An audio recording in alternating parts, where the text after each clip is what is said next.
예, 안녕하십니까. 경영학 원론 제 9주차 첫 번째 강의를 지금부터 시작하도록 하겠습니다. 오늘은 의사소통 및 의사결정에 대해서 여러분들과 좀 이야기를 좀 해볼게요.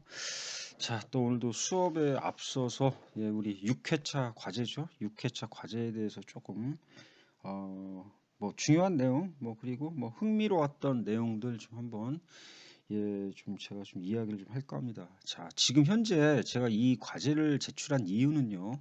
우리 조직을 둘러싸고 가장 커다란 환경의 변화, 물론 뭐 조직의 특성에 따라서 좀 차이는 있을 수 있습니다만 일반적으로 가장 커다란 환경의 변화는 역시 코로나19가 미치는 영향이 상당히 크다. 그래서 이런 부분과 관련해서 제가 한번 스와트 분석을 한번 해달라 하고 여러분들께 좀 말씀을 좀 드렸습니다. 그래서 이런 부분들과 관련해서 뭐 흥미로운 내용들이 좀 몇 개 있어서 좀 한번 말씀을 드려볼게요. 자, 온라인 판매가 지금 급증하는 상황이 되고 있다. 뭐 이런 기회가 지금 되고 있다 하는 이야기들이 상당히 많이 나왔습니다. 그리고 본사에서 현장 점검을 지나치게 좀 많이 했었는데 이제는 좀 많이 줄어들어서 이제 접촉을 하지 말라고 하니까 그래서 이제 아파트 건설 현장인데 공정률이 130%나 올라왔다고 합니다. 참 이런 또 현상도 일어나네요. 뭐 그렇다고 해서 본사에서 현장 점검을 좀 많이 안 왔다고 그래서 또 이 공정 일정의 안전을 좀 등한시하는 거는 더 안 좋을 수 있으니까 뭐 이런 부분에도 또 철저하게 또 준비를 하셨겠죠. 그리고 이제 회식을 또 많이 안 하니까 상당한 원가가 또 절감이 됐다. 뭐 이러한 부분에 대해서도 이야기를 좀 해주셨고. 그리고 이제 계약이 지속적으로 연기가 되다 보니까 이제 아이들을 이 보육에 대한 중요성이 좀 강화가 됐다는 거. 그래서 경력 단절 여성들이 이제 다시 뭐 취업 현장에 뛰어드셨다가 다시 또 집으로 돌아가는 경력 단절의 뭐 이중 단절 현상이 지금 계속 또 일어나고 있다는 거. 자, 그리고 이제 보관업을 하고 있는 창고업, 창고업이 지금 또 상당히 호황인가 봐요. 물건을 보관해 놓고 뭐 이게 지금 잘 풀리질 않다 보니까 창고업 쪽에서 지금 포화 상태가 좀 있다는 얘기. 또 이게 올림픽을 코로나 때문에 이제 취소를 하다 보니까 TV 관련된 회사들은 이 매출액이 감소가 돼서 이게 또 하나의 또 위험 요인으로 좀 작용을 하는 것 같습니다. 자, 그리고 이 전체적으로 이게 교육 방식이 지금 현재 혁신을 이루고 있다. 그리고 또 이러한 혁신을 이루고 있는 가운데 이제 교육생들이죠. 공부를 하시는 분들은 대면 교육에 대한 또 기피 현상 뭐 이런 것들이 또 증가하고 있다. 뭐 또 이런 이야기도 나왔고요. 전반적으로 또 이런 이야기도 또 많이 나왔습니다. 내년도 실적이 미흡하게 나올 것이다. 그래서 이 성과에 대한 부분에 대해서 상당히 지금 우려가 된다는 거. 참 많은 분들이 지금 뭐 같이 공감을 할 겁니다. 아마. 그리고 이제 이 공공기관에서 계신 분들은 이게 여러 가지 정부에서 진행하는 사업들이 있어야 되는데 이게 코로나 때문에 계속 지금 지연되고 있습니다. 그래서 올 하반기에는 업무가 아주 뭐 폭주할 것 같다. 그래서 이런 요인들이 좀 위협이 되고 있다. 뭐 이런 이야기도 좀 있었고요. 자, 그리고 골프장의 고객이 지금 상당히 늘어나고 있습니까? 그래서 골프공 생산량이 증가될 수 있는 기회가 되고 있다. 뭐 이런 또 이야기도 있으셨고. 자, 올해는 또 이 취업 시장이 상당히 또 냉각화가 될 것 같습니다. 그래서 이 일자리에 대한 부진 현상 이런 부분도 고민하시는 분들이 또 상당히 있었다는 거. 자, 또 이제 하나의 가게를 지금 운영하시는 분인데 이제 손님 방문이 많이 줄어들고 있대요. 꼭 필요한 뭐 살 것 때문에 찾아오시는 분이 아니면 그래서 에너지가 상당히 또 절감하고 있답니다. 이러한 부분. 또 전반적으로 이번 코로나를 통해서 비상 경영 체제에 대한 재점검이 좀 재점검에 대한 기회가 주어졌다는 거. 자, 그리고 지금 이게 아파트 모델하우스가 스마트 화상 시스템에 의해서 지금 비대면으로 상담도 해주고 하는 모델하우스가 또 나오고 있나요? 참 이런 부분도 또 새롭게 또 나오고 있군요. 자, 그리고 제가 딱 두 분은 조금 말씀을 좀 드릴까 합니다. 예. 첫 번째는 이제 김일권 선생님입니다. 예. 스와트 분석 정말 너무 잘하셨습니다. 예. 본인이 지금 근무하고 계신 회사의 유통 전략 그리고 판매 전략까지도 예, 앞으로 어떻게 준비를 해야 되겠다 하는 것까지 상당히 고민을 정말 많이 하셨네요. 예, 김일권 선생님. 그리고 또 우리 변하석 선생님께서 또 써주신 부분에 대해서는 참 예, 이렇게까지 이제 기회를 또 만드시는군요. 예, 비대면 사업의 이게 이제 활성화가 이제 우리한테는 무지하게 기회가 되고 있다. 그래서 AI 학습 환경에서 이제 AI 학습 환경에서 이제 마스크를 쓰면 이제 안면이 좀 인식이 안 되니까 이 마스크를 썼을 경우에도 안면을 인식할 수 있는 기술 그리고 발열 체크를 할 수 있는 기능까지도 이 AI 학습 환경에서 좀 집어넣어야 되겠다 하는 뭐 여러 가지에 대한 사업 기회 뭐 이런 것도 이야기를 좀 해주셨다는 거. 자, 제가 그리고 마지막으로 좀 뭘 좀 하나 말씀을 드려야 되는데 이게 기회와 위협이 되는 부분은요. 예, 시간적으로 봤을 때는 약간 미래지향적입니다. 그리고 환경의 변화에 의해서 지금 현재 이것이 기회가 되고 위협이 되고 하는 거. 예. 그리고 이제 내부적으로 지금 현재 우리가 현재입니다. 예, 우리가 가지고 있는 상황입니다. 예, 그럴 때 이를 우리가 표현하는 게 이제 우리의 뭐 강점이냐 그리고 우리의 뭐 단점이냐 뭐 이런 부분들을 써주는 건데 이런 구분에 있어서 조금 헷갈리셨던 분들이 좀 있으셨던 것 같기도 해요. 예. 어찌되었건 뭐 전반적으로 많은 분들이 상당히 고생을 많이 해주셨다 하는 거. 그래서 뭐 요 정도. 예. 과제에 대해서는 이 정도로 좀 마무리를 하고요. 그리고 예, 이제부터 의사소통과 의사결정에 대해서 예, 본격적인 수업을 진행하도록 하겠습니다. 예, 8주차 강의에서 어떠한 내용을 이야기했는지 알아보는 리뷰 슬라이드입니다. 예, 8주차 강의에서는 기업의 성장이라는 주제를 놓고 뭐 기업의 유지 그리고 성장 발전 뭐 그건 뭐 전전 시간에 좀 알아봤고요. 그리고 8주차에서는 뭐 기업의 부실화 원인 및 예방 그리고 경영 혁신이라는 건 무엇이었는지 그리고 기법 그리고 이제 국제 경영의 관리에 대해서 좀 알아봤습니다. 그리고 고객 만족 경영에서 감동 경영으로 예, 고객 만족 경영과 감동 경영의 차이점은 또 무엇이었는지 그리고 마지막으로 서비스 경영에 대해서 알아봤다는 거.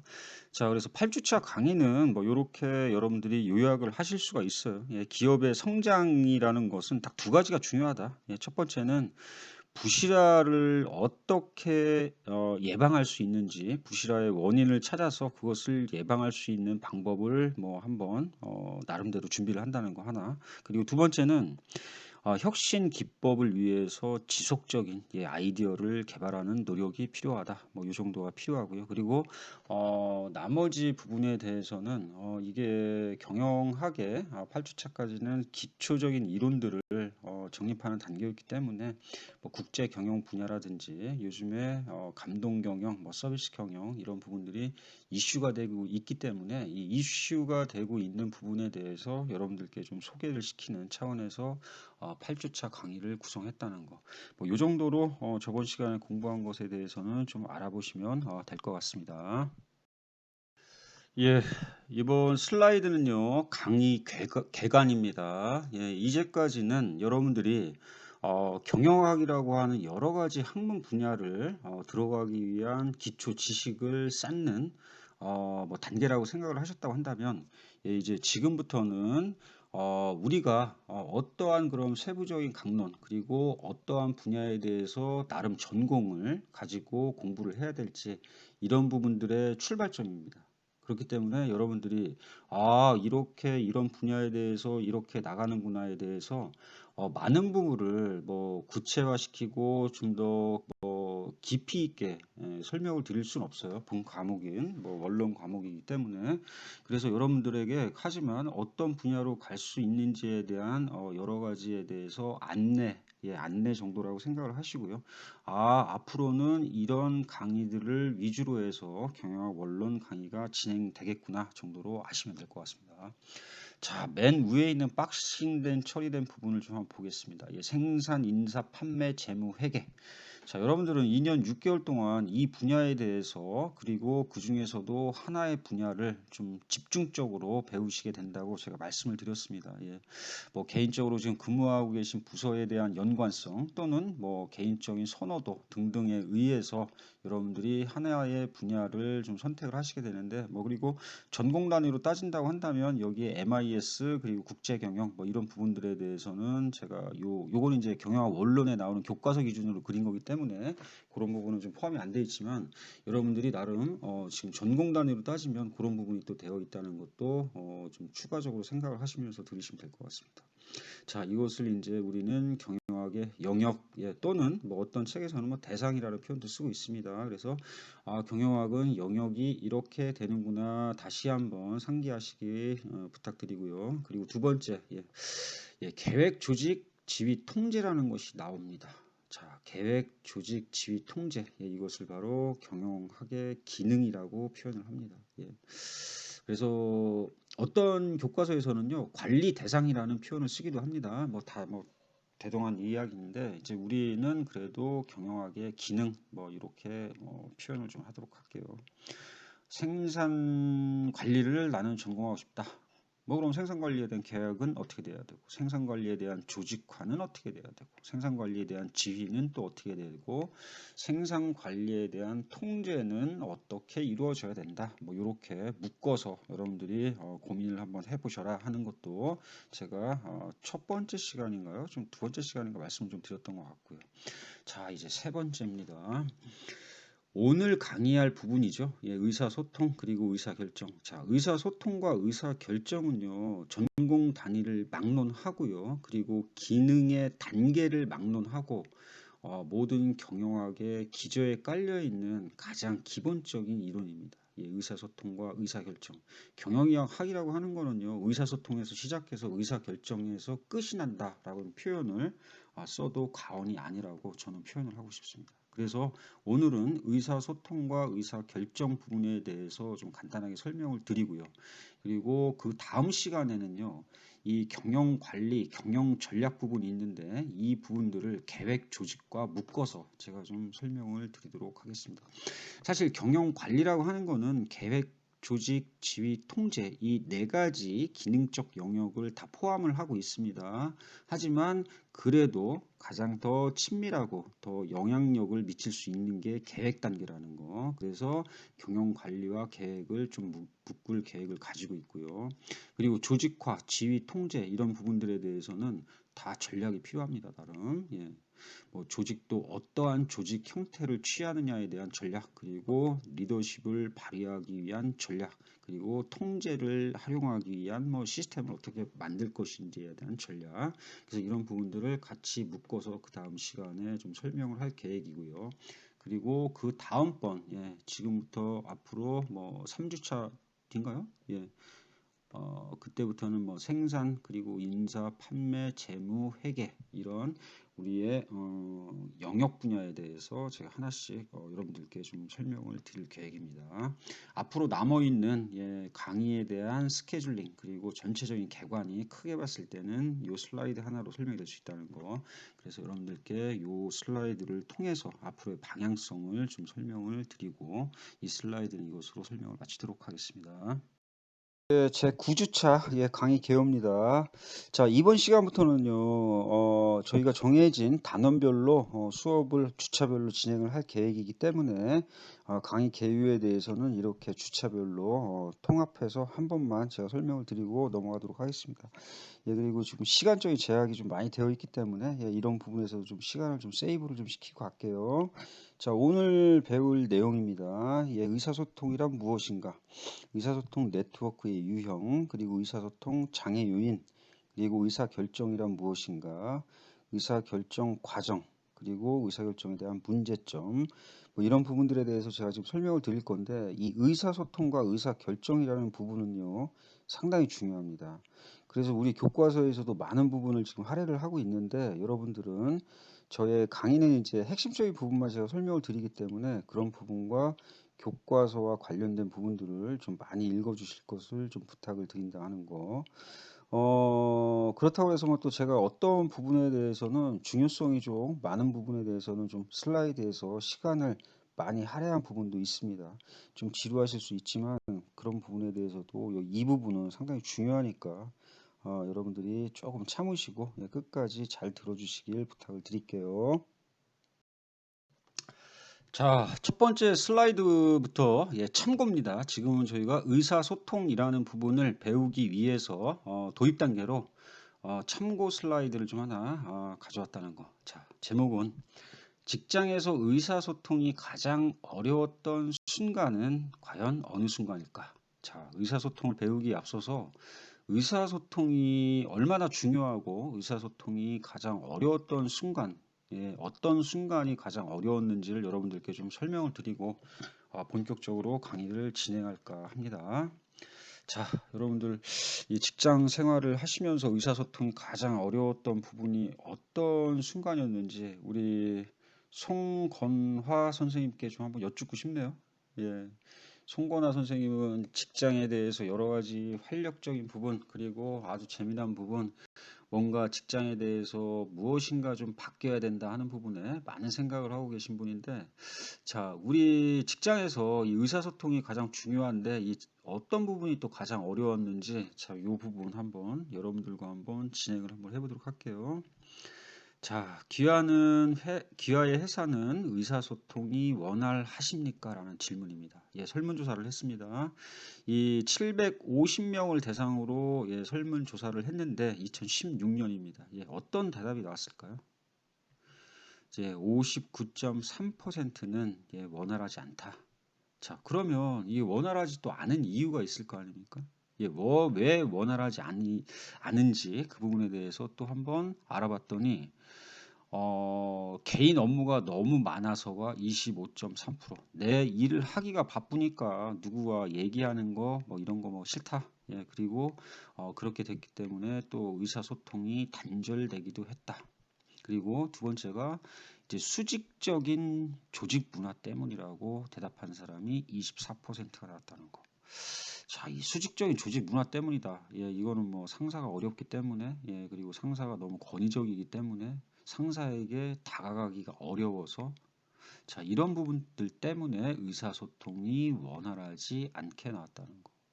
자, 지금 이제 여러분들이 조직에서 어느 정도 직위가 있으신 분들이라고 한다면은요, 밑에 있는 부하 직원들이 이렇게 생각할 수 있기 때문에 나에게 접근을 안 할 수 있다라는 측면으로 또 받아들이실 수도 있다는 거. 그리고 뭐 하위 직위를 좀 가지고 계신 분들이라고 한다면 이런 부분이기는 하지만 그것이 반드시 뭐 조직 문화 때문 그리고 개인의 업무 많아서 이런 것이 아니라 조직의 발전을 위한 부분으로 좀 더 승화를 시키기 위해서는 많은 의사소통의 노력이 필요하다. 뭐 이런 측면으로 좀 한번 생각을 해보시면 어떨까 하는 것을 제가 좀 한번 제안을 드립니다. 예.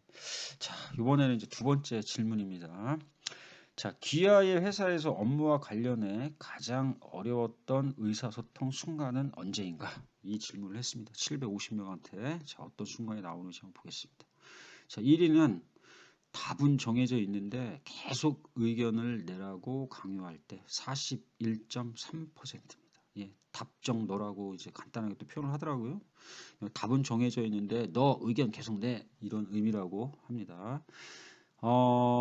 위에서 이미 벌써 무엇인가에 대해서 정해져 있는데 계속 의견을 내라고 강요한다. 예, 무슨 이유 때문에 계속 의견을 내라고 강요를 할까요? 예, 두 가지 이유가 있을 수 있습니다. 예, 첫 번째는요, 자신이 어떠한 의사 결정을 했는데 이 의사 결정이 자신감이 없을 때, 그 자신감을 한 번 더 확인하고 싶어서 여러분들께 계속 한번 의견을 내보라 하는 부분이 있을 수 있고요. 두 번째는요, 어떠한 의사결정을 했는데 자신감은 있어요. 자신감은 있지만 내가 혹시 생각하지 못한 부분에서 발생할 수 있는 문제점 아니면 또 더욱더 업그레이드된 아이디어가 나올 수 있음을 감안하고 의견을 내라고 강요할 때도 있습니다. 예. 답은 정해놨는데 계속적인 의견을 내라고 답은 정해놨으면 뭐 직위 체계 하에서 강행하면 될 수도 있는데 계속 의견을 내라고 하는 것은 뭐 그러한 이유가 있을 수 있으니까 그것이 가장 어려웠던 의사소통의 순간으로 답은 나왔고 여러분들이 많은 생각을 또 같이 하시리라 믿지만 그런 부분에는 나름 또 이런 이유도 있을 수 있다는 것도 한번 고민을 해보자 하는 거. 자, 2위는요. 다수의 의견 또는 상사의 의견과 불일치를 할 때 20%입니다. 자, 이럴 때는 정말 의사소통 순간이 어렵죠. 예. 여러 사람이 의견을 내고 있는데 저 혼자만 틀려요. 그러면 내가 생각할 때는 이것이 반드시 맞는 방법인데 왜 여러 사람들은 그렇게 생각을 할까? 자, 여기에서 내 주장을 계속 관철시키기 위해서 어떻게 추진력을 발휘해서 밀고 가느냐, 그렇지 않느냐. 자, 어렵죠, 이 순간. 그리고 상사의 의견과 불일치를 할 때, 상사의 의견과 불일치를 하면 또 찍히면 어떡합니까, 그죠? 상사의 의견의 불일치를 계속적으로 주장을 했을 때, 그래서 작업 두 번째는 이러한 때 여러 가지가 어려움이 발생하고 있다. 자, 세 번째는요. 다른 팀하고 이게 이제 TF 같은 경우가 이제 이렇게 될 수가 있죠. 태스크포스 팀을 구성을 해서 어떠한 단일화된 프로젝트를 수행하기 위해서 어떤 협업을 할 때, 자, 이런 때는 그 팀만의 또 특성이 있고요. 그리고 그 팀이 또 이루어야 될 여러 가지 성과, 업적이 있습니다. 고유의. 그러니까 그런 부분에서도 충돌을 할 수가 있고, 우리 팀과의 또 특성도 틀릴 수도 있어서 충돌할 수 있는데, 이런 부분에서 의사소통이 또 어려울 수 있다는 거. 자, 네 번째는 무슨 말인지 이해가 안 되는데, 아는 척하며 계속 진행해야 할 때, 12%입니다. 자, 이거 누구나 한 번씩은 다 경험을 하셨을 거예요. 무슨 말인지 이해도 안 되는데 아는 척을 하면서 계속 진행을 해야 할 때. 자, 여기서 죄송한데 이게 무슨 내용인지 저는 잘 이해가 안 되는데 이것 좀 자세하게 좀 설명을 해주시면 안 됩니까? 나에 대한 실력이 여기에서 노출될까 두려워서 그러는 거겠죠, 그죠? 예. 그래서 무슨 말인지 이해가 안 되는데 아는 척하며 계속 진행을 해야 될 때 진행을 하고 무사히 회의가 끝났습니다. 그러면 얼른 와서 이게 무슨 내용인지 또 확인을 또 여러분들은 해보셔야 되겠죠. 자, 4위였습니다. 자, 그 다음 5위. 상대방이 나의 말을 이해하지 못할 때 10%입니다. 자, 이거 내가 설명이 부족할 수도 있고요. 그리고 상대가 내 말을 잘 들으려 하지 않을 수도 있고 여러 가지 측면에서 발생할 수 있는 부분인데 어찌되었건 5위에 상대방이 나의 말을 이해하지 못할 때 5위가 나왔다는 거. 자, 직장에서 의사소통이 가장 어려웠던 순간들 두 가지 정도에 대한 주제를 놓고 한번 여러분들과 한번 이야기를 해봤습니다. 네, 이번 슬라이드도 이어지는 질문에 대해서 또 여러 가지가 있었는데 두 가지만 더 한번 뽑아서 여러분들께 좀 이해를 좀 시켜드리는 목적으로 좀 가져왔다는 거. 자, 직장에서 의사소통이 가장 어려웠던 순간, 지금까지 두 가지 알아봤고요. 세 번째는 무엇인지 한번 지금부터 알아보도록 할게요. 자, 회사에서 많은 직장인들이 자신의 업무와 관련해 의사소통을 원활하게 하지 않는 이유. 자, 업무와 관련된 겁니다. 업무와 관련된 건데도 불구하고 자, 의사소통을 원활하게 하지 않는 이유. 이건 상당히 중요하겠죠? 무슨 내용들이 있는지 한번 알아보겠습니다. 자, 1위. 의견 제시만큼 내 일이 늘어날까봐 18%입니다. 자, 정말 현실적인 답변이네요. 그죠? 아주 좋은 아이디어를 냈더니 그거에 대해서 내 일이 늘어날까봐. 내 일만 늘어납니까? 일이 늘어나면 그거에 따른 또 책임도 늘어나는 거. 자, 삼성에서 이병철 회장님에 대한 일화가 있습니다. 어떠한 좋은 아이디어를 제시를 하면 다 듣고 나서 그러면 이 일은 그 의견을 제시한 사람이 모든 일을 책임지고 끝까지 끌고 나갈 수 있게끔 모든 권한과 힘을 준다고 합니다. 그리고 일을 그렇게 또 할 수 있게끔 시키기도 하고요. 자, 여기에는 이제 두 가지가 있을 수 있죠. 만약에 이것을 극적으로 아주 성공화를 시킨다고 한다면 그거에 따른 상당히 커다란 보상이 따를 수 있고 만약에 실패를 한다고 한다면 거기에 따른 여러 가지 또 불이익이 따를 수 있다는 거. 자, 이런 것 때문에 이제 업무와 관련된 건데도 불구하고 의견을 제시하는 만큼 내일이 늘어날까봐 18%. 자, 이 부분은 이제 개인적인 성향 그리고 개인적인 가치관이 많이 개입된 부분이기 때문에 제가 뭐라고 이 부분에 대해서 이제 말씀을 좀 드리기가 어려우니까 여러분들이 한번 스스로 이 부분에 대해서 한번 생각을 해보시길 바랍니다. 어떤 생각? 목표 방향은 똑같습니다. 조직을 위해서 우리는 조직에서 일을 하는 사람들이기 때문에 자, 이 상사가 무서워서 15.3%입니다. 상사가 무서워서 이거 말도 못 꺼낼 정도로 무섭습니다. 그래서 업무와 관련해서 뭐라고 말을 잘 못 꺼내기만 하면 맨날 혼나니까. 너는 뭐 그것도 모르냐? 야, 그거는 뭐 어떠고 저떠고 뭐 내가 뭐 옛날에 뭐 생각했던 거였는데 그거는 뭐 그렇게 했더니 뭐 이러한 안 좋은 결과가 나왔는데 야, 그런 거를 아이디어라고 내냐 등등 여러 가지 말만 꺼내면 여러 가지에 대해서 핀잔을 주는 경우. 그럼 뭐 어려워서 뭐 입이 닫혀질 수밖에 없는 거죠. 자, 이 부분에 대해서는 직위가 좀 있으신 분들이 좀 고민을 하시고, 부하 직원들이 너무 뻔한, 너무 식상한 아이디어 아니면 업무와 관련한 이야기를 한다 하더라도 일정 부분에 대해서는 좀 자상하게 지도해 주실 필요가 있지 않나 하는 것으로 또 이 이의에 대한 거는 저의 또 의견을 좀 한번 이렇게 좀 첨가를 좀 시켜볼까 합니다. 자, 3위는 의견을 이야기해도 어차피 무시당하니까. 참, 이런 조직 문화는 이게 상당히 위험한 조직이거든요. 서로가 어떠한 의사 결정이 나기 전까지는요, 많은 의견이 나와야 됩니다. 그리고 의견의 충돌도 많아야 합니다. 그래야지만 의사 결정의 질이 높아질 수밖에 없다는 거. 하지만 이 의사 결정의 질을 높이기 위한 이러한 과정들, 일련의 과정들이 시작도 하기 전에 무시를 당해버린다. 자, 이 조직은 글쎄요, 이 조직은 상당히 발전하기가 어려운 조직이다. 어떤 부분 때문에 이거 의사소통이 완전 단절된 조직이기 때문에 그렇습니다.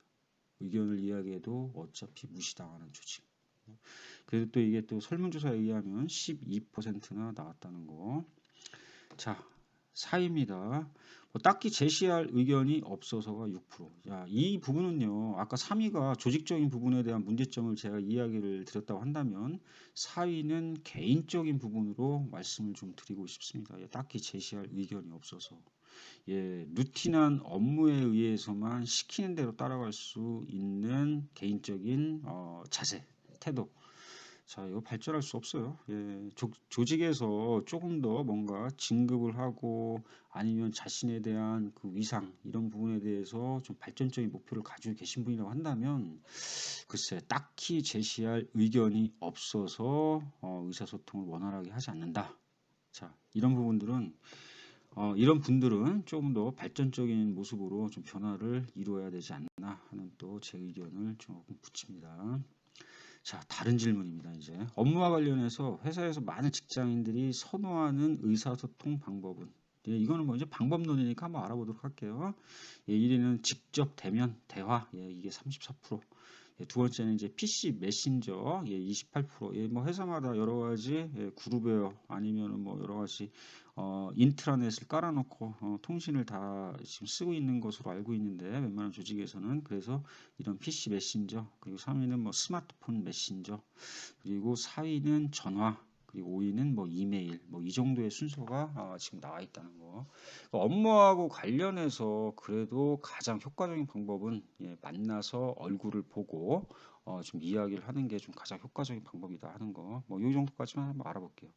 자, 지금까지는 의사소통에 대한 여러 가지 내용에 대해서 750명을 대상으로 조사한 설문 내용을 한번 알아봤습니다. 자, 이런 내용들을 먼저 기초 배경으로 깔아놓고 이제부터는요 본격적으로 의사소통, 우리 경영학 원론에서 이야기하는 의사소통이 어떠한 이론적인 측면이 있는지 지금부터 한번 하나씩 자세하게 알아보도록 하겠습니다. 의사소통이란 무엇인가? 이 부분에 대한 이론적인 부분을 지금부터 설명할까 합니다. 자, 지금까지는 의사소통에 대한 중요성 그리고 의사소통을 우리 직장인들이 어떻게 생각하고 있는지 뭐 이러한 부분들에 대해서 설문조사를 통해 나온 데이터를 여러분들께 소개시켜 드렸습니다. 자, 지금부터는 이제 이 의사소통이란 이론이 어떠한 또 중요성을 가지고 있는지 여러분들께 좀 한번 소개를 시켜드릴까 합니다. 자, 먼저 이제 정의를 좀 한번 살펴보면 의사소통이라고 하는 거는요, 말, 문자, 기호 등을 통해 정보를 교환하는 과정이다. 뭐 우리 교과서에는 이렇게 표현을 하고 있습니다. 자, 한마디로 표현해서 의사소통이란 정보를 교환하는 과정이다. 뭐 이렇게 이해하시면 되겠고요. 그리고 이 정보를 교환하는 과정의 방법론적으로 말, 그리고 문자, 기호 등을 사용하고 있다. 뭐 이렇게 이해하시면 될 것 같습니다. 자, 두 번째는 그러면 이제 어떤 또 기능들이 있는지 한번 살펴보겠습니다. 자, 너무 많이 봤죠? 계획, 조직, 지휘, 통제. 우리 기능입니다. 기능 부분, 경영의 관리 기능. 자, 이렇게 네 가지에 대한 기능이 있는데 이러한 기능들을 하나로 묶어서 통합시킬 수 있는 경영 행위가 있다. 자, 바로 그 경영 행위를 우리는 무엇이라고 한다? 의사소통이라고 한다는 겁니다. 이 의사소통이라는 경영 행위 과정을 통해서 계획, 조직, 지휘, 통제는 하나로 묶어서 통합시킬 수가 있다는 거. 여기에 뭐 중요성을 조금 더 부각을 시킨다고 한다면 이 의사소통이라고 하는 거는 지휘 기능에서 상당히 중요성이 더 부각을 한다 하는 거 뭐 그 정도만 좀 아시면 될 것 같고요. 자, 두 번째 이제 우리 계속적으로 제가 말씀을 드리는 것처럼 이 외부 환경에 경영학은 많은 주의를 기울여야 되고 관심을 가져야 되는데 이 외부 환경 중에서도요 고객, 주주, 공급자, 정부, 지역사회 등 자, 이러한 외부 환경 요인들과 지속적인 정보 교환을 해야 될 필요가 있다는 거. 자, 이렇게 정보 교환의 기능을 수행하는 것도 역시 바로 의사소통이라는 겁니다. 자, 위에 있는 걸 다시 한번 정리를 하면 내부적인 여러 가지 기능들입니다. 경영학의 여러 가지 내부적인 기능들이 있는데 이러한 기능을 통합시키는 것도 의사소통, 그리고 외부 환경 요인과의 정보 교환을 하는 것도 의사소통. 다시 또 크게 본다고 한다면 내부와 외부를 연결해주는 하나의 경영 행위도 바로 의사소통. 자, 의사소통은 이러한 기능적인 중요성을 가지고 있다는 거. 한번 또 세부적인 단위 행위들을 한번 살펴볼게요. 경영 활동에 여러 가지 행위들이 있다고 했습니다. 그 중에서도 이 목표를 설정하는 행위, 그리고 계획을 개발하는 행위, 그리고 자원을 조직화하는 행위, 구성원을 선발, 그리고 교육 훈련하는 행위, 그리고 동기부여를 어떻게 고취시켜준 행위, 그리고 성과를 통제하는 행위 등이 있는데 이러한 구체적인 행위들의 의사소통이 갖는 이 중요성, 필요성이 또 상당히 중요하게 강조가 되고 있다는 거. 자, 이 의사소통이라고 하는 거는요, 경영학 전반적인 분야, 그리고 여기에 나와 있는 이 기능적인 분야, 그리고 외부 환경, 뭐 단위 행위 기능, 뭐 이런 것들을 다 포함뿐만 아니라 경영학에 있는 여러 가지 또 영역들이 있습니다. 생산, 인사, 조직, 뭐 판매, 마케팅, 뭐 이런 등등이 있는데 이러한 영역적인 부분까지도 의사소통이 많은 부분, 백그라운드로 많은 부분이 작용을 하고 있다는 거. 그만큼 이제 쓰고자 하는 폭도 넓고 그리고 활용하는 여러 가지에 대한 방법론적인 것도 상당히 많다는 거. 전체적으로 여기 정의에 나와 있는 것처럼 정보를 교환하는 이 과정에 가장 중요한 역할을 하고 있는 것이 의사소통이다. 이 정도로 한번 정리해 보시면 될 것 같습니다. 의사소통에 대한 사례로 찰리 채플린의 모던 타임즈라는 이 장면을 다시 한번 사례로 좀 올렸습니다. 의사소통이 참 중요하기 때문에 중요한 사례를 설명하기 위해서 이제 본 사례를 좀 올리게 되었고요. 그리고 제가 숙제를 냈었죠.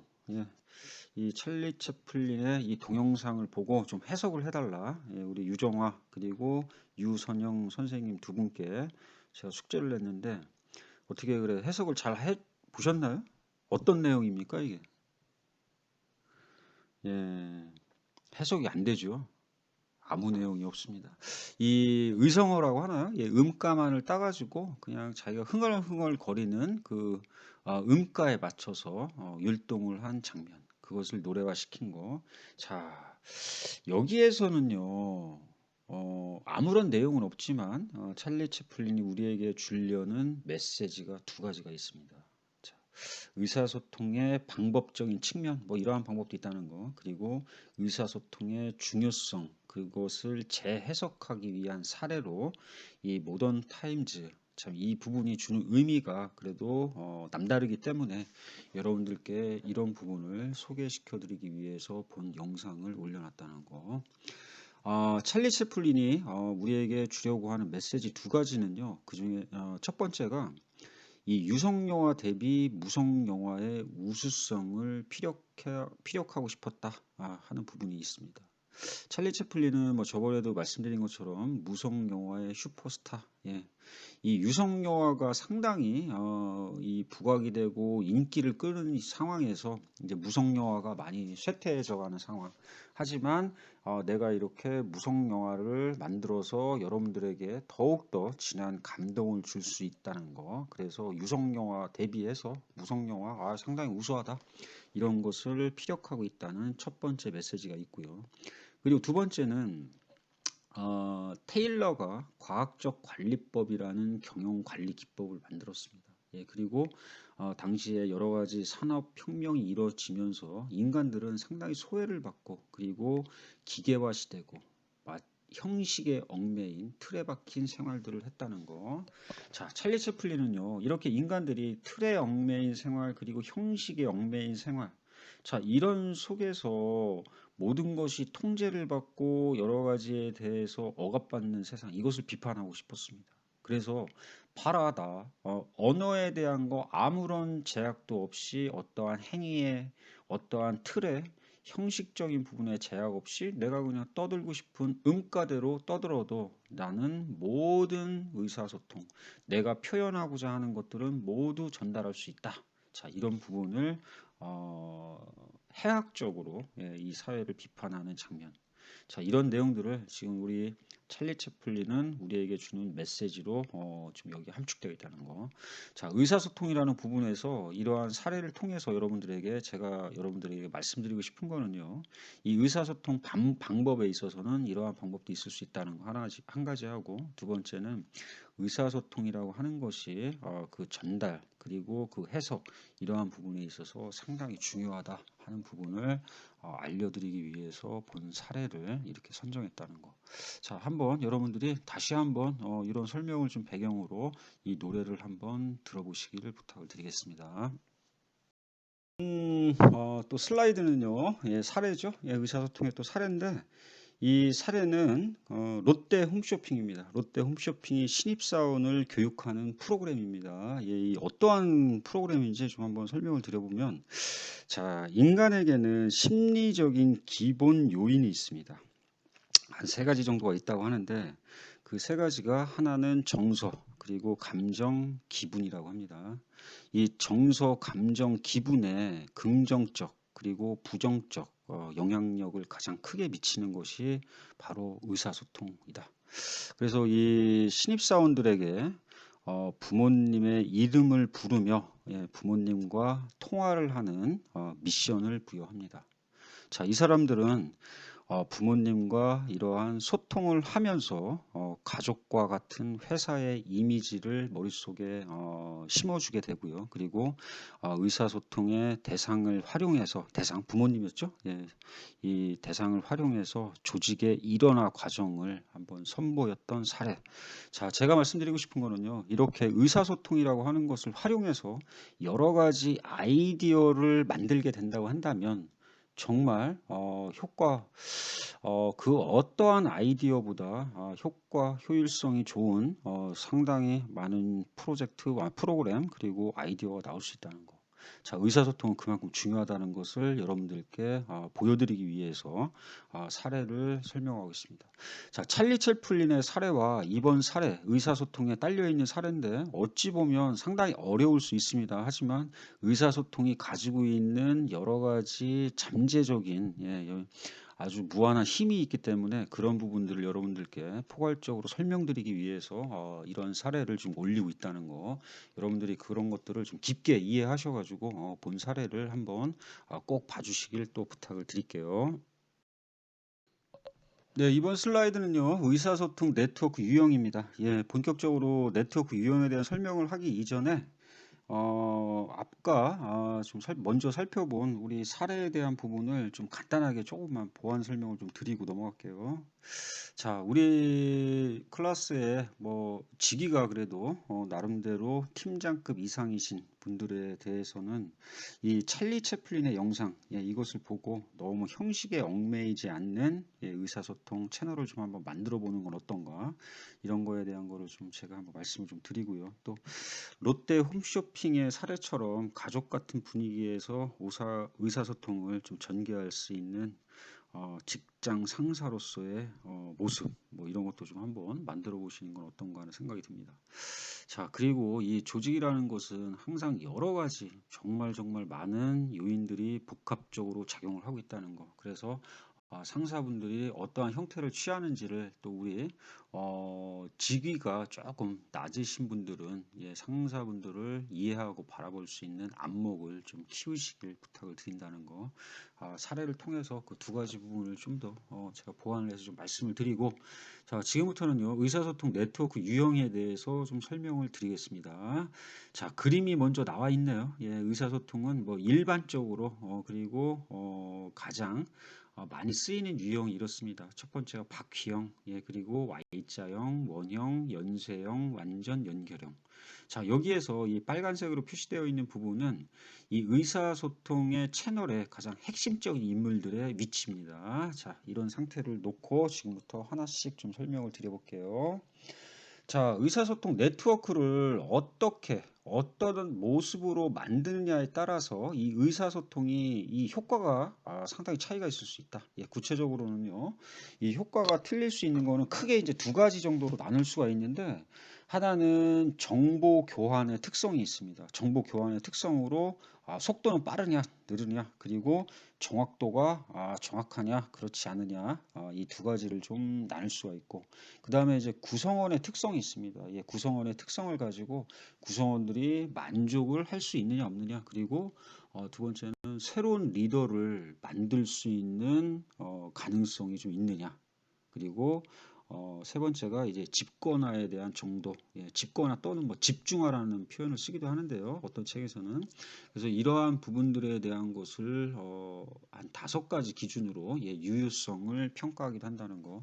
그러니까 조직의 특성이라든가 조직에서 어떠한 의사소통을 택하고 있는지에 따라서 이러한 네트워크의 유형을 여러분들이 적절하게 잘 활용하실 필요가 있다.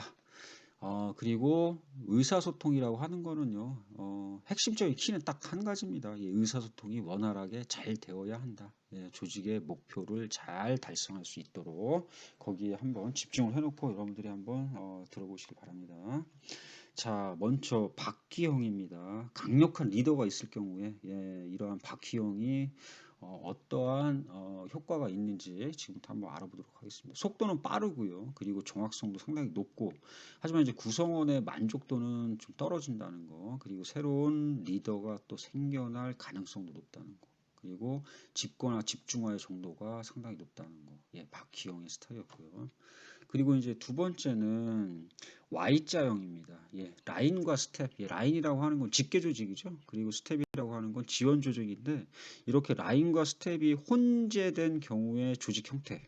자, 이런 경우에 있어서 네트워크 유형이 이렇게 Y자형으로 구성되었다. 그렇다고 한다면, 예, 속도 좀 느리고요. 예, 그리고 정확성도 보통. 그리고 구성원의 만족도, 예, 좀 낮고, 그리고 새로운 리더가 생겨날 가능성이 상당히 높다는 거, 그리고 집권화, 집중화 정도는 높다는 거. 자, Y자형 설명했습니다. 그리고 이제 원형에 대해서 좀 한번 알아볼까요? 원형이라고 하는 거는 구성원들끼리 서로 서열이나 지위가 서로 비슷한 경우입니다. 예를 들어서 무슨 뭐 위원회 같은 경우가 되겠죠. 예, 이런 경우는 이제 속도도 느리고, 그리고 정확성도 보통이고, 그리고 구성원의 만족도도 뭐 그렇게 높지 않습니다. 낮습니다. 그리고 새로운 리더가 생겨날 가능성은 상당히 높다는 거. 그리고 집권화 정도, 예, 보통입니다. 자, 원형, 예, 원형에 대한 부분. 일단 제가 특성에 대한 부분을 쫙 설명을 드리고 마지막에 제가 드릴 말씀을 또 좀 설명을 드릴게요. 자, 그 다음에 이제 연쇄형입니다. 연쇄형. 자, 연세형 같은 경우에는 이제 의사소통의 경로가 엄격한 경우, 엄격한 경우가 연세형에 해당된다는 거. 그래서 이 지위에 따른 정보 권한이 따다다다닥 구분이 명확하게 되어 있는 조직, 뭐 예를 들어서 뭐 군조직, 뭐 이런 경우가 될 수 있나요? 예. 여기는 이제 속도가 느리고요. 그리고 정확성이 낮습니다. 그리고 구성원의 만족도는 높고, 새로 생겨날 리더가 좀 없다는 거. 그리고 집권화의 정도는, 집중도, 뭐 이런 거는 좀 낮다는 거. 자, 그 다음에 이제 완전 연결형입니다. 자, 비공식 집단, 무슨 동호회 같은 경우를 뭐 예를 들어 설명할 수 있겠죠? 자, 여기는요, 속도가 빠를 수도 있고 느릴 수도 있다는 거, 그리고 정확성은 뭐 높다는 거, 그리고 구성원의 만족도 상당히 높습니다. 그리고 새로운 리더가 생겨날 가능성은 없다는 거, 별로. 그리고 집권화, 집중화의 정도는 낮다는 거. 자, 여기까지가 우리 교과서에서 일반적인 부분으로 설명을 하고 있는 겁니다. 자, 근데 여기에서 우리가 한 가지를 정확하게 보셔야 될 거는 지금 현재 우리 조직에서는 이런 형태를 취하고 있는데 우리는 속도도 상당히 빠르고 정확성도 상당히 빠르고 구성원 만족도 높은데 왜 여기서 교과서에서 이렇게 설명을 하지? 자, 여기에는 일반적인 틀에 지금 국한해서 설명을 하고 있기 때문에 그렇습니다. 자, 여기에서 이제 우리가 조심을 해야 될 거는 업무가 단순한 업무냐 그리고 복잡한 업무냐에 따라서 속도와 정확성에는 차이가 있을 수 있다는 거. 완전히 바뀔 수가 있습니다. 지금 일반적으로 써놓은 교과서에 나와 있는 빠름이 아주 느림으로 바뀔 수도 있다는 거. 이 업무의 복잡한 작업을 하는 경우에 있어서는 업무의 단순성이냐 복잡성이냐에 따라서 그리고 이 구성원의 특성 부분에 있어서는요. 이 계층의 단계가 많으냐 복잡하냐에 따라서 또 틀릴 수가 있습니다. 그래서 계층의 수에 따라서도 약간의 변화가 이루어질 수 있다는 거. 자, 여기서 지금 설명을 드리고 있는 거는 이 의사소통의 네트워크 유형에 대한 일반적인 내용을 근거로 우리 교과서에서 다루고 있는 내용들을 제가 지금 써놓은 것이고요. 그리고 여기에 따라서는 이러한 업무의 단순성 그리고 복잡성에 따라 틀릴 수 있고 그리고 계층의 숫자에 따라서도 틀릴 수 있기 때문에 여러분들은 여러분들의 조직에 어떠한 특수성이 있는지를 고려하고 감안해서 적절하게 이런 부분을 한번 이해하기를 부탁을 드리겠습니다. 교과서에 나오는 거는 항상 일반적인 이야기를 위주로 해서 이야기가 되고 있다는 거. 어떤 부분에 대해서 내가 이거는 좀 이렇게 생각을 하는데 왜 여기에서는 이렇게 나오지? 우리 조직은 뭐 이런데 왜 이렇지? 라고 좀 의문을 품을 수도 있는 부분에 대해서 제가 이런 부분으로 좀 이해를 좀 도와드릴게요. 그리고 여기에 나와 있는 의사소통의 네트워크가 어떤 유형이 되었든지 간에 아까 제가 설명을 드린 것처럼 의사소통은요. 단 한 가지입니다. 키포인트가 원활하게 잘 되어야 된다. 이유는요. 우리 목표를 잘 효율적으로 달성하기 위해서 의사소통은 원활하게 이루어져야 된다 하는 거 이런 부분으로 제가 이번 슬라이드의 설명은 마치도록 하겠습니다. 자, 이번 슬라이드는요, 네트워크 유형에 대한 부분에 대한 사례 슬라이드입니다. 에리엘 레일로드라는 회사의 조직도를 가지고 여러분들께 좀 한번 설명을 드리겠습니다. 자, 이거는요, 조직도입니다. 조직도. 에리엘 철도 회사의 조직도. 1855년도에 만든 조직도입니다. 자, 현존하는 조직도 중에 가장 오래된 보존되어 있는 조직도입니다. 자, 그러면 이 에리에라는 철도 회사는 왜 이러한 조직도를 만들었을까요? 처음에. 자, 조직도를 만든 이유는요. 당시의 대표이사 다니엘 맥컬럼이라는 사람이 있었습니다. 이 사람이 이 조직도를 만들었는데 만든 이유는 두 가지였습니다. 이 철도 회사를 운영하기 위해서는 막대한 자금이 필요했는데 이 자금을 투자자들로부터 좀 더 확보하기 위해서 자, 우리 회사는 어떠한 일들을 지금 하고 있다. 자, 우리의 운영을 좀 설명하기 위한 자금 유치 확보 방법으로 이 조직도를 만들었다는 거. 그리고 두 번째 이유는 지금 우리 철도 회사가 뭔가가 조금 더 높은 성과를 내야 되는데 항상 이 부족한 결과가 나온다. 자, 그래서 뭔가 관리적 측면에서 성과 향상을 위해서 이러한 조직도를 만들게 되었다고 하네요. 예.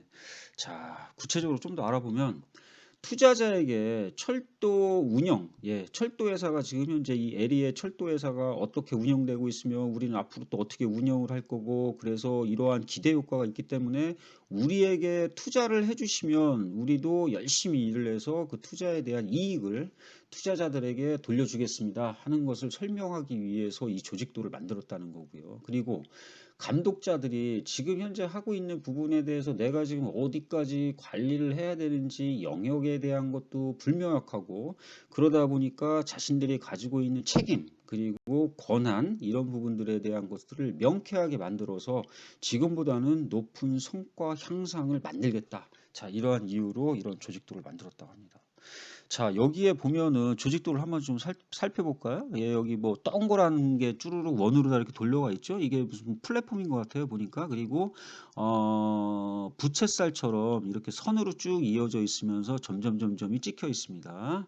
자, 투자자들에게 이제 설명을 하겠죠. 자, 우리는 이렇게 이러한 역사를 중심으로 해서 이러한 철로를 확보하고 여기에 운송되는 물자는 뭐고 인원은 몇 명이 탈 계획이며 여기까지 갔을 때 우리가 드리는 수익은 얼마가 발생할 수 있으니까 여러분들이 요만큼의 철로를 더 깔기 위한 투자 자금을 준다고 한다면 우리는 이러한 기대 효과를 가지고 여러분들께 이익을 내서 돌려줄 수 있다.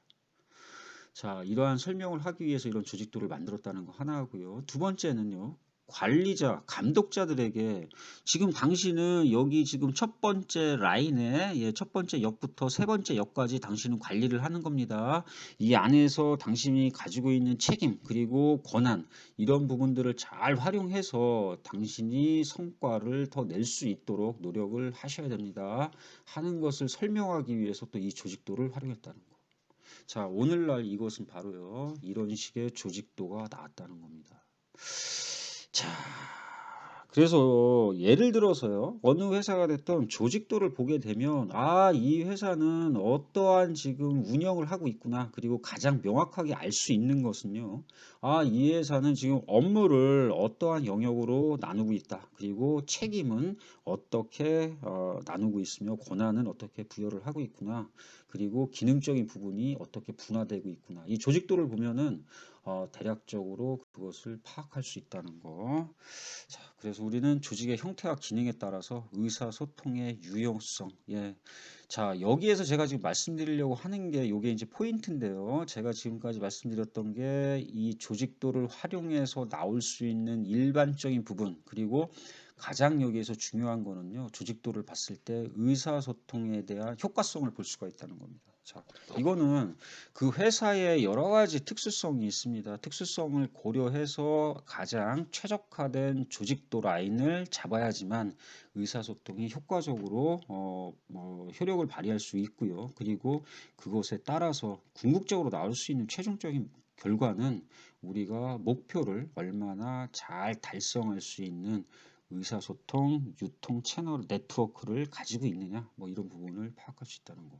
그래서 제가 말씀드리고 싶은 거는 이 의사소통을 하기 위한 네트워크의 유형, 예, 일명 조직도라고 표현하는데, 예, 이런 조직도에 대한 것도 여러분들이 관련 부서에 있다고 하신다고 한다면 좀 심혈을 기울여서 만들 필요가 있다는 거. 자, 조직도에 대한 사례, 예, 에리의 철도 회사의 조직도를 가지고 여러분들께 사례를 설명드렸습니다.